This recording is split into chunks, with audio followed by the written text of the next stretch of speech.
Welcome back, everybody, to my podcast. I'm really excited to have you here. We are going to be diving into part 4 of our Ruth series. This is the very last one. This one will probably be a little bit shorter, just as this chapter is a little bit shorter, and it's just kind of wrapping everything up. But we'll kind of see how it goes. But I have absolutely loved the opportunity that I have had to study Ruth and to really pull her story apart and notice where the feminine and the masculine are, and how when she's showing up in her feminine, how it is just blessing her life and also just running over and filling and blessing the lives of all the people that she is touching in this story. And it's just been really, really cool to see parallels in how she's dealing with challenges and how I can deal with challenges in my life.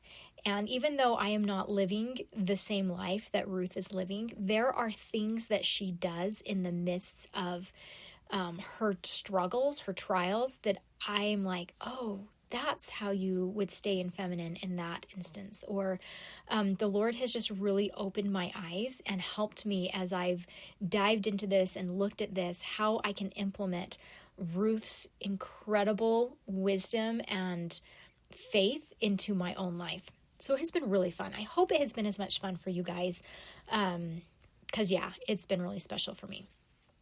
So today we are going to be finishing up with Ruth chapter 4. We're going to be talking about the gate, basically, and kind of what that means. And I love this one. I love this one so much. I love every chapter that I've gone into. It's just been it's been so much fun to see like the real-time stories, the real-time lessons that I can learn from it. But I think the main thing that I love about chapter 4 is Boaz. I think he's so cute. I just love it. I think, like I had mentioned in part 3, I think Boaz had already looked into what would it take for me to marry Ruth, this Moabite woman. And so, because he already knew that he was not next in line to be the one to take care of Ruth.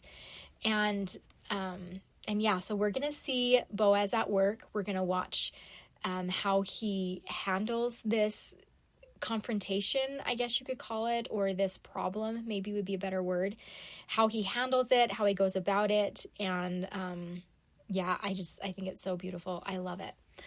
And I like to see the humanness in the characters as well, and kind of just try to see it as if it were happening, like a movie I'm watching, or if it were happening in real life right now, be like, oh, okay, that's awesome. Okay, so let me set the stage for you guys really quick. So we just finished chapter 4, and we finished chapter 3, where Ruth is basically asking him if he will provide for her.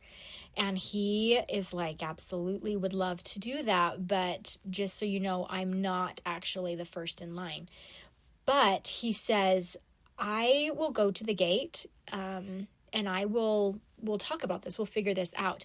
If the other man chooses not to take care of or provide for you, just so you know, I will do it. And I love that part. I love that Boaz is so willing to put Ruth's mind at ease. He's so willing to just let her know, it doesn't really matter what happens, you're going to be provided for. And he's so good with that. And Ruth trusts him because he has consistently been providing for her. He has consistently been showing up and being that protection for her. And so she trusts him. She's able to rest in that. Okay, so morning comes and Boaz goes straight to the city gate. So in their world, the gate wasn't just like a way to get in or out of the city. It was kind of like a courthouse.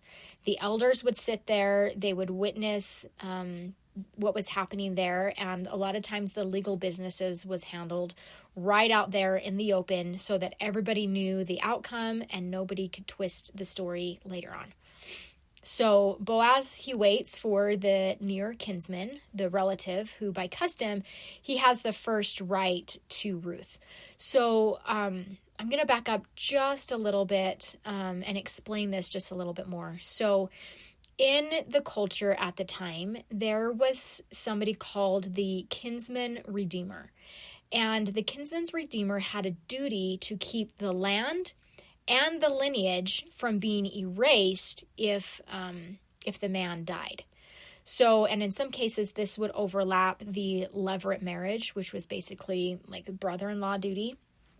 But basically what's that saying is that if the nearest kin man died, that the next nearest man kin would take responsibility. They would protect what was vulnerable, and they would keep the family lines intact. Okay, so like if they had children with their new wife, those children would be raised up in the name of the deceased man so that his family lineage could continue going forward. Okay, I hope that makes sense. But anyways, that was like a tradition. That's how they were able to protect the vulnerable, the widows and these women, and also keep the land and the lineage kind of in the clan. That was really important for them. Okay, so let's get on to our story. So Boaz, he's waiting there for the nearest kinsman. And when the man shows up, he invites him to come and sit down. And then he calls 10 elders to come and be a witness. And I think that this is really neat that they kind of put this in the story. Boaz is not there to do any backroom deals. Okay, he's not there to be tricky. He's not there to be conniving. He wants it to be very, very public, very, very open, and very known what is happening here. He is protecting Ruth's honor. And I think, again, that is so important. Like, what an incredible thing. Also, it's showing his confidence. A confident person doesn't need to hide anything. Somebody who... And maybe not confident as maybe he didn't know how this was going to turn out, but he was confident in his character. Like he didn't want his character to be sullied. He was willing to let this be very public so that there was no question as to how this turned out. And I love that that is put in there because, again, it just is one more evidence or one more, I guess, point, if you want to say that, in his favor of what an incredible masculine man he is. He's so sure of himself in who he is as a person. So basically, he lays the story out for this man. And he says, hey, so Naomi, you know Naomi, her husband is Elimelech, and he has passed away. Well, Naomi has land that belonged to Elimelech. And if you want to redeem it, you're welcome to redeem it. But if not, I want you to let me know because I'm next in line. If you're not going to take on this land, then I would like to take it on. So, of course, the man at first is like, yeah, for sure. Land makes sense. I would love to have that. But then Boaz, he continues and he says, but if you redeem the land, it also means that you will take Ruth, the Moabitess, as wife, and you will raise up a name for the deceased in his on his inheritance. Okay, so he's letting the man know this land comes, I guess you could say, with strings attached. So this land comes with a woman that you need to marry, as well as children that you will need to raise up in place of Ruth's deceased husband. Okay, well, now the kinsman, the next nearest man, he kind of takes a couple steps back and he's like, oh, hold on. No, I can't do that. If I do that, it would endanger my own inheritance. So he says, never mind, I don't want it. I decline it. And he basically lets Boaz know, if you want it, go for it. And then they do something that is really weird for us. I think it's really weird, but for them, it made total sense. So to confirm the decision, the nearest kinsman, he takes off his sandal and he gives it to Boaz. So here Boaz gets the land, Ruth, and a dirty sandal. Like, lucky him. I think that is really funny. So it sounds really strange, really weird to us, but this is the custom around it.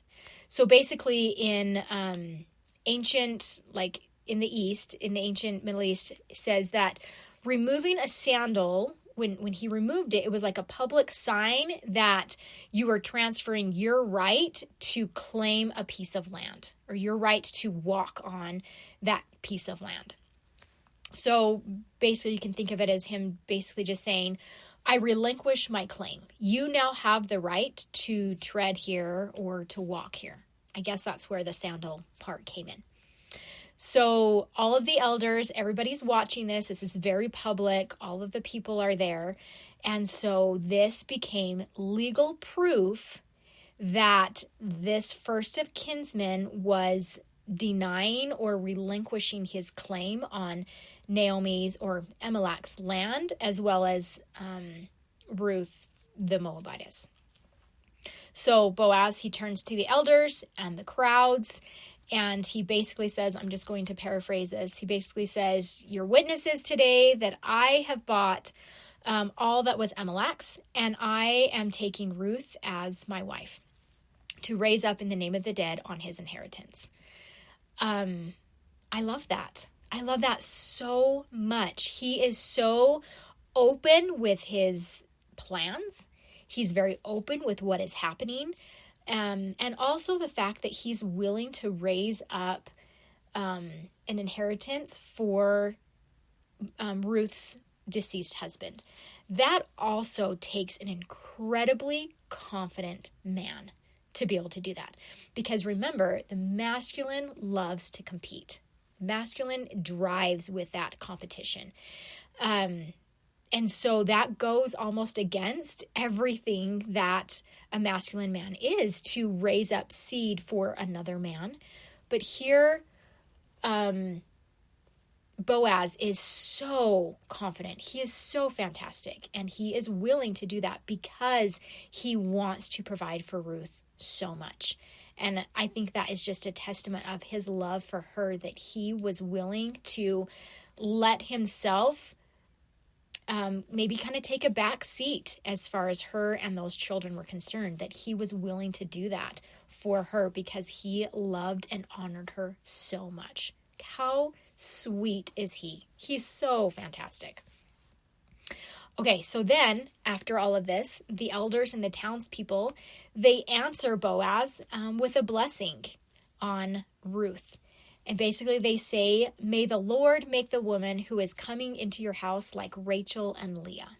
Okay, you guys remember who Rachel and Leah are? Rachel and Leah basically built the house of Israel, okay? The 12 tribes. So this is their way of really welcoming Ruth in and really like pronouncing this incredible blessing on her. That these are like their mothers. These are their, Rachel and Leah, they were the feminine archetype who created this 12 tribes of Israel. And so for them to bless Ruth, who, again, as a side note, was not even part of their religion or their people. She was an outsider. But yet because Boaz was so open with her, and he must have been such a respected man that when he chose to spread his provision for her, the people automatically welcomed her in. Like, if Boaz, this man, is willing to accept her, she must be, and I'm sure just her interactions alone showed what an honorable, incredible woman she was. But they were willing to welcome her in. And if you've read the Bible at all, the Israelite people were not the most welcoming people. And so for them to do that is just another testament of the power of the feminine. The power of when we sink into our feminine energy, when we trust God and we let go and we let Him lead us, He puts us in places that we are going to be protected, provided for, and accepted. He is so good. God is so, so good. And Ruth is such a perfect example of just how good God is. Ruth, if you were to ask her, I 100% guarantee that she would say, I never would have imagined my life turning out like this. She just took step after step after step, staying in connection with herself and in connection with God. And every single time, everything that she did when in connection with God, led her to this incredible love story. I think it's so beautiful. So Boaz marries Ruth, and they are blessed with a son, a sweet, beautiful baby boy. Again, I think that Ruth just had to hold him and just weep with absolute joy and gratitude for this incredible turn of events in her life. This poor woman had been, lost her husband, thinking, I may never be able to have children. I will be an outcast forever. Like, anybody who takes me on, like, that's such a chore for a kinsman to take on another man's wife, right? Like, I'm sure she felt so much fear around that, but she didn't let that define her. What she did is she trusted, and she moved forward with faith and confidence and absolute love. And Boaz couldn't help but be drawn to her. He was absolutely enamored with this woman and wanted to protect and provide for her. I think he just loved her so much. So as we know, Obed is the son of Jesse, or is the father of Jesse, who is the father of David. And King David is the direct line of our Savior Jesus Christ. Like, how blessed Ruth has to have felt to have been able to be this woman. And I think it's so important to remember and to recognize that we are blessed throughout our existence. Like, Ruth was being blessed even after she passed on. Even after she left this mortal life, she was still seeing the blessings of her virtue, of her faith, and of her ability and willingness to follow Christ and to follow the intuition and the direction that she was given. So I want you guys to use this in your life. I want you to see how feminine energy can create a whole new reality, a whole new world, a whole new life for you when you let yourself sink into it. Ruth started out with probably the hardest decision she ever had to make. Do I go with Naomi, or do I stay here where it's comfortable and easy, where I already have family? She made that hard but right choice because she felt like she should. She followed Naomi. She stayed loyal to Naomi. And then when the time came for her to go out to the fields to gather food for them, she went trusting that God would lead her where she needed to go. And I don't think I mentioned this when I was talking in Ruth chapter 2, but I don't know how many fields of grain there were, but Ruth just happened to go to Boaz's field. I don't think there was any coincidence there. I think God led her exactly where she needed to go because she was so willing to follow where he led. So she goes there. She's this incredible woman that is just doing what she needs to do. And Boaz dials in on her and is like, there is something about this woman. Who is this woman? He finds out who she is. He introduces her to friends that she can be with, that she can be safe with. He protects her. He gives her extra food. And then he reassures her mind that he will protect her. He will provide for her if this other man won't. And then he goes to bat for her. Like, he goes and he has already prepared this speech. He's already prepared and gotten everything ready that he needs to say to this other kinsman. And I think that if the other kinsman would have been willing to take Ruth, I'm sure Boaz would have taken a step back and trusted that that was what needed to happen. But he didn't go in just saying, yeah, whatever. Obviously, Boaz was very prepared for that conversation. He was very prepared to let the other man know what was going on and that he was willing to step in if he wasn't.